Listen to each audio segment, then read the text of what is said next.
Welcome, everyone, to Stepping Into Your Leadership. I'm your host, Christine Courtney. Our goal here is to give you some actionable takeaways that will help you lead your teams. Thanks for joining us on this leadership journey. Let's get started. Hello, everybody. Welcome to Stepping Into Your Leadership. I am very hyped up today because we are doing a leadership first here in that we are having this episode broadcast to you with many of us live together in the same space. So before this, of course, we're all in our own little homes with our headphones on or different office spaces. But today we're all together. And so I brought together some of my faves, some of our fan favorites as well into this studio today. So it may sound a little different because we're all in the same room. It's not going to technically sound maybe as perfect, but we're going with it. We're going to, waver on that to get maybe more interaction with us personally. So today I have Tom Armstrong is here. Welcome, Tom. Thank you for having me. Hello. And we also have Blonka Wingfield is back. Hello. Blonka's been around lately a lot, Blanca. So this is fun. That way. Great. She's been around. I didn't mean that. Sure. Tom's like, wait, I've been around too. Hey. And then of course our producer Tatiana Dominguez is here too. And she can't help but pipe up every once in a while. So although she doesn't have a mic today, so that might be interesting. So what we thought we'd do is one of the things that everybody loves and talks to me about all the time is they love when I give out the scenarios that these guys have no idea what's coming to them and give them some sort of management conundrum or challenge and then hear how they would handle it off the cuff with no time to prepare. And they can also agree with each other, add on to each other, argue with each other, fight. And now we can fight physically because we're here together. My money's on you, Blanca. Yeah, no, it's not really. It's a leg wrestle. That is Christine. Yeah, I can win a leg wrestle, but other than that. All right. So you ready for your first scenario? Now remember, both these people are phenomenal managers and leaders, and they have had over their time managed many folks. So here you go. You've noticed that your top performing team member has been off their game for a few weeks. Deadlines are slipping, meetings are missed, and their energy just seems off. You try to check in, but they brush it off with a quick, I'm fine, and carry on. There are no formal complaints, but the rest of the team is starting to pick up the slack and morale is dipping. You suspect something personal might be going on, but they aren't opening up. How do you approach the situation without overstepping while still addressing the performance impact on the team? All right. Anybody feel like they want to jump in there first? Okay, Tom, I can tell you do. So go ahead. Well, no, I don't. One thing I would say right off the bat with this kind of situation is that my first tactic, if I'm like, this is unusual, would be literally to go to my boss or my support person and say, hey, I have this problem, and, ask, which is literally what I would do right now is to get some feedback from others to kind of like, instead of just jumping in with my initial thought. Because to trust yourself like more to get another person's assessment? Or? Yeah. I would say, hey, I'm having this issue with this person and I want to address it. What do you think? I would actually get some opinions first because this is a tricky one. Because what you're saying is from your description, I've already kind of tried to check in with them and they're giving me they're brushing you off. They're putting a hand, right? Mm-hmm. Like, no, this is too personal or something. It's just too much, but it's clearly hurting their performance. So if they have this like history of being a great performer in the program, I'm just going to try to fill in the gaps as much as possible, I guess, and go like, hey, just try to delegate the stuff that's not getting done, knowing that they'll probably return to baseline. I might also like ask myself about the type of tasks they're doing because we know like I might think that they're a great performer, but now they have a new role or there's something new that's happening that they don't really understand how to do. So my expectation is that their performance is going to be like it always has been, but of course there's going to be a dip. So I don't know, like it's a tricky one because I've already asked them, how's it going? And I don't want to hound them. So I might just try to see how much can I get in there to support because they just need it right now and carry them for a bit until they get through this. Interesting. Blonka, any thoughts? I think for me, the first thing I have to look at is my relationship to that person.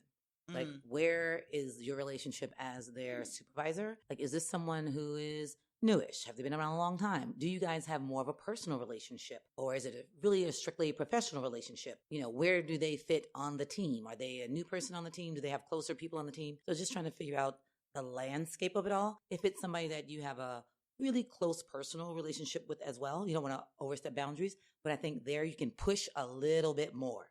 You know, you can go, hey, I know you said no, but then this, you know, and then you can kind of go in that direction. I think if it's someone who you definitely have a more very professional, very heads-on kind of relationship, then I think if you've given them enough time that you do see something, then you have to go in more like, hey, I noticed this. I know you said there's nothing wrong. However, I need you to do this, this, and this. And we can check back with each other. You can let me know how you're feeling about it. Is there something else specific? You know, I think you have to go in more hardcore boss style, you know, like this isn't happening. Yeah. I need you to, you know, upgrade your game in this way. I understand there may be things going on. And if you don't want to discuss them with me, I can't really help you. But from this standpoint over here, I still need for these things to happen.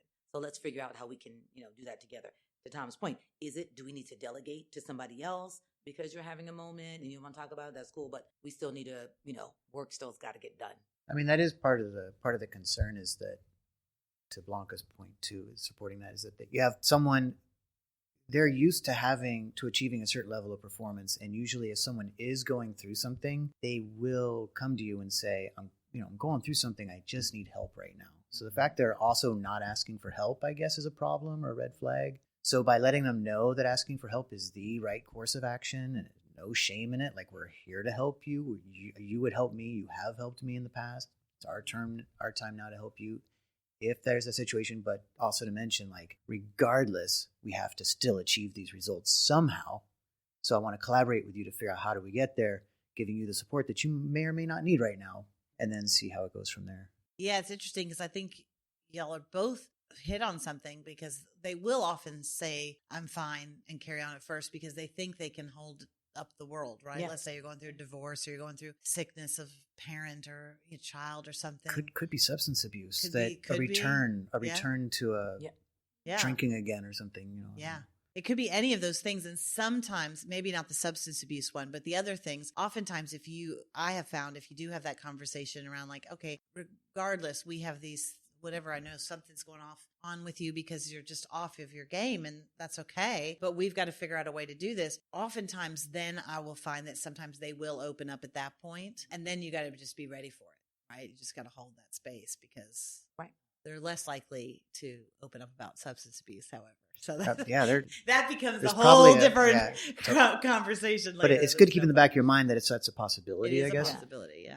I also, this is one of the things that I struggle with sometimes, is knowing when is the most effective method to be very sort of firm, and when is the most appropriate or effective method to be more like supportive and kind.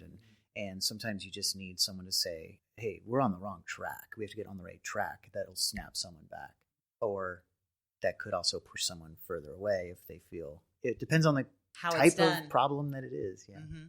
Yeah. All right. Good one. Here's another one. So let's say that at this time, like Leadership Above hands you a new set of aggressive KPIs to hit this quarter, ones that conflict with the collaborative long-term approach you've built with your team. You worry that chasing these targets will drive short-sighted decisions and burn people out. Still, your own performance will be judged on whether these numbers are met. What do? Do you push the team harder to hit the goals anyway? Push back with leadership? Try to compromise? Any of those things? What would you do? Any thoughts? I mean, I feel like that's my life all the time. So, for me, sounds familiar. Hey now. Yeah. No, I mean, because one, dealing with sales, I think Yeah. you always get very aggressive numbers, because you have to keep in mind that those numbers, even though they're coming from immediately above you, they're still coming from above that person. Mm-hmm. And they're coming from, an edict that's been sent down, no matter where it's from, that has to do with keeping the company afloat.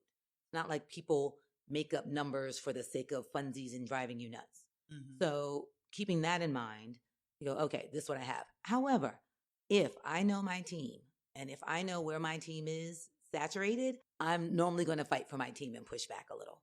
Like literally, I'm going to say, okay, I got it. And I think, one, that kind of strategy works for me because my supervisor knows the kind of person that I am and knows that I'm normally going to be a team player. and that I do have the mindset of whatever's right for the team, I'm going to try and make it happen. But that team goes up and down. I'm always going to try to make the team going up happy, but I have to look at my team down, the road as well. So when I push back, I think they know, oh, this must be really, really hard. I must be asking something super difficult if Blonka's going to push back on it. Because normally I'll go, all right, and then go to my team and brainstorm like, okay, this is what it is. Let's go. And we'll have to figure it out. And, the team knows that about me as well. They know I'm only going to push these very aggressive numbers on them if we absolutely have to.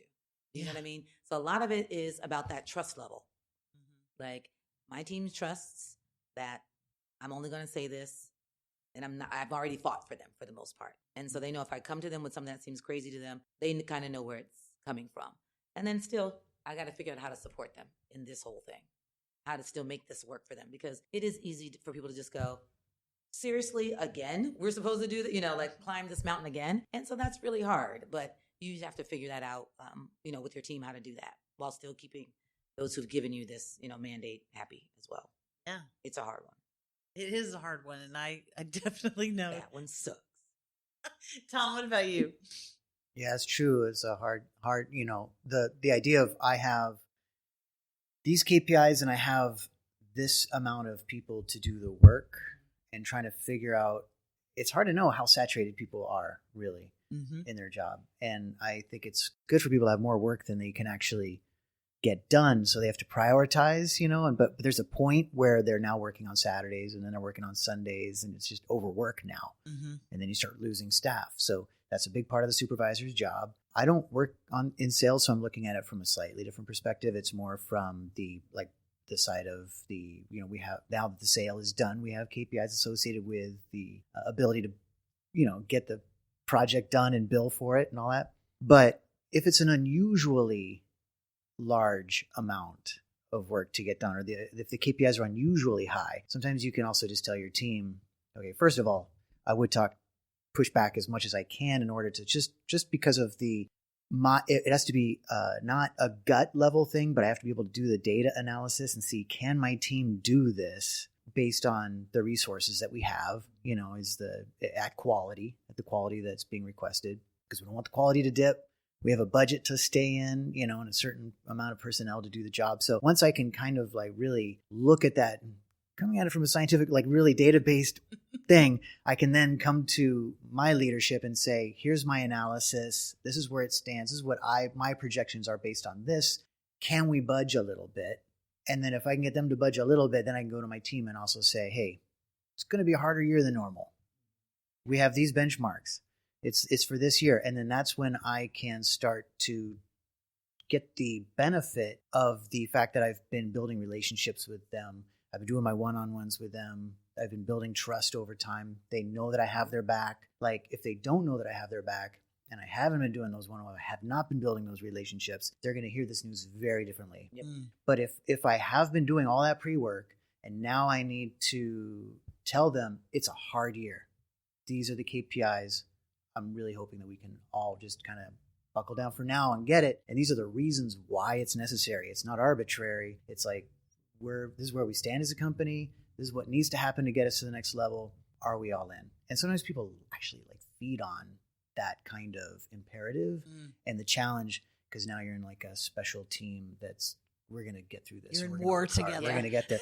But you can't do that year after year. You're going to start losing your staff. And I need to retain my good people. I can't have them go somewhere else because the benchmarks are maybe not as ridiculous, right? So a year of ridiculous benchmarks is easier to manage than repeated. Multiple. Mm-hmm. Yeah. It's funny because I think one of the things you mentioned, you talked about, how do you push back, right? How do you push back in a way that's, and I thought that's a really good thing for people to learn, because we say that and then it's really hard when you're looking at it. And when I'm coaching people in other companies, this is where I really see it, right? So I was coaching somebody who's project manager, and she was having trouble. She was completely at a breaking point, tears, I can't do this anymore. I can't maintain all the amount of work that I'm being asked to maintain from above, And meanwhile, I knew that she had to. But when I said, okay, let's break it down. What does this look like? Are you working till like, how late are you working every night? And she was like, I would go home, be with my kids, do whatever. I'd work till 6, get home, be with my kids till they go down. And then I get back online, right, for a few hours. So she's working, safely till 11 p.m. between 8 and 11 every night, right? So, and weekends and whatever. And not only was that not enough, she had, this is the part where I knew, okay, we're in crazy town now. She had her mother doing her budgets for her. Oh, for wow. Wow. So I was like, let's just say her name's Janet. I was like, Janet, you have your mom working? Are you turning in her timesheets? Like, what is that?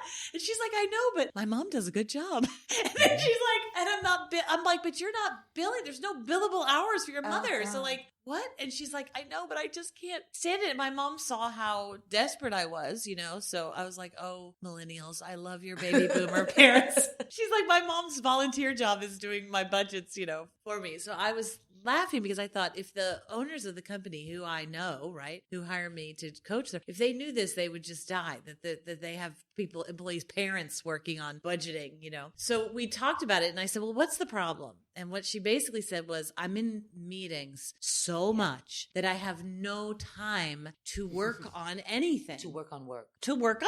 So she's like, I said, well, then how do you get out of those meetings?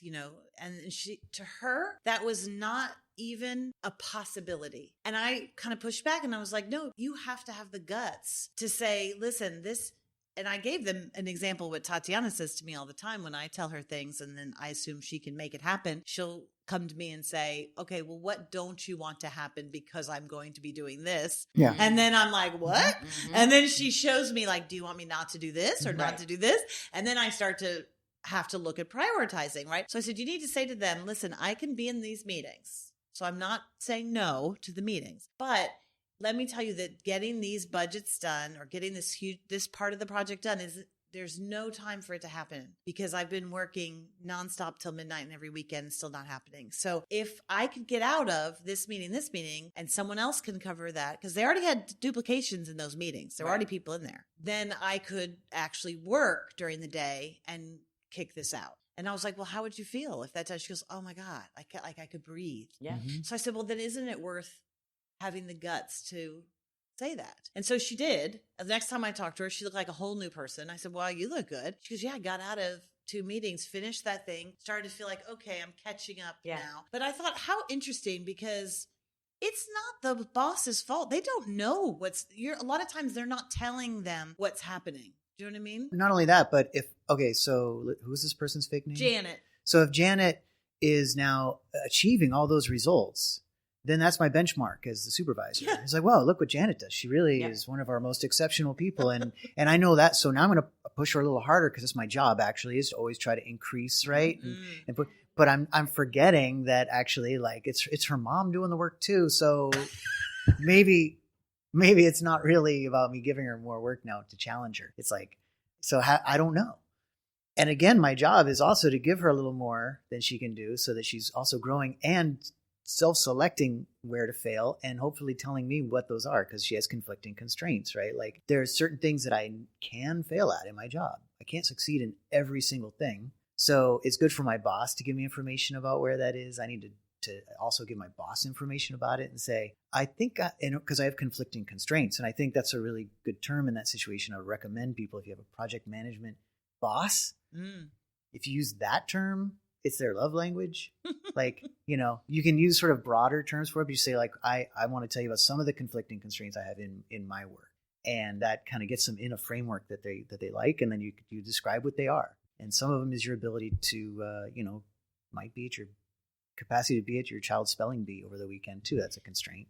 Well, and also whether you say to yourself, I can't do this job forever, I'm leaving. And so, but what I liked about her getting the guts to go talk to them is that she came to them with a solution. Yeah. So it wasn't just, I can't do this anymore, which is what I find oftentimes young people will come with. Either they'll quit or they'll say, I don't know, I can't, this is too much. And you are going, I don't know that it's too much. My gut tells me it's not too much, whatever. Or they just, they hate conflict. So they don't think they have an option. But if the point is if you can go, oh, you know what?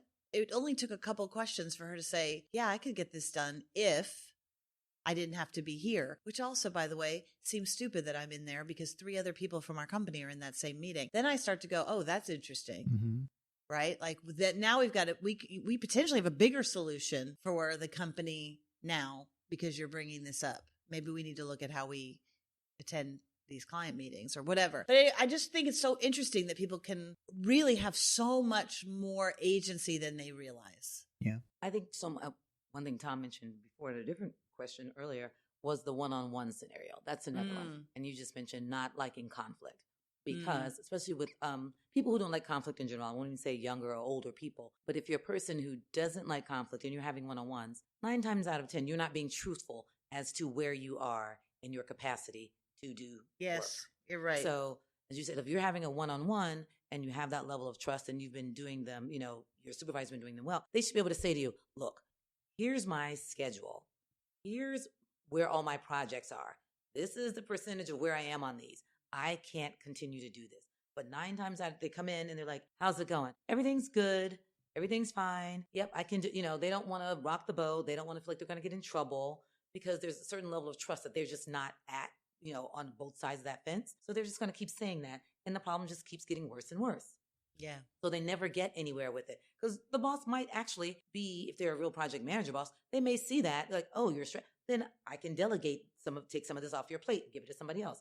But your Janet's supervisor doesn't know that if she's not saying that. Yeah. If she's not telling them, as you said, her mom's doing her spreadsheets. That's one that you can't know what you don't know. You know what I mean? So I think that's another big thing. Those so important. The one-on-ones are, seem like a lot of work for everybody, but you can get a lot of things accomplished in a short amount of time that can save you a bunch of drama going forward if you do those effectively. Let's save some drama. All right. Well, thank you guys for coming in today. Those are our 2 scenarios. I'm going to have you back next week because we're going to do 2 more. Okay. You up for it? Yeah. All right. And if you guys at home have some better ideas, bring them on, right? Let us know. Send us an email. I'll get you on here next time to go hear what you have to say. All right. Thank you guys. Thanks, Tom. Thanks, Blonka. Thank you. Thanks, everybody, for listening. I'd like to give a special shout out to our podcast producer, Richard Francisco. Check out our notes for any details. And if you get anything out of this, please follow us. And if you enjoy it, please take a moment to rate us or write a comment. It will mean the world to us. We'd love to hear from you.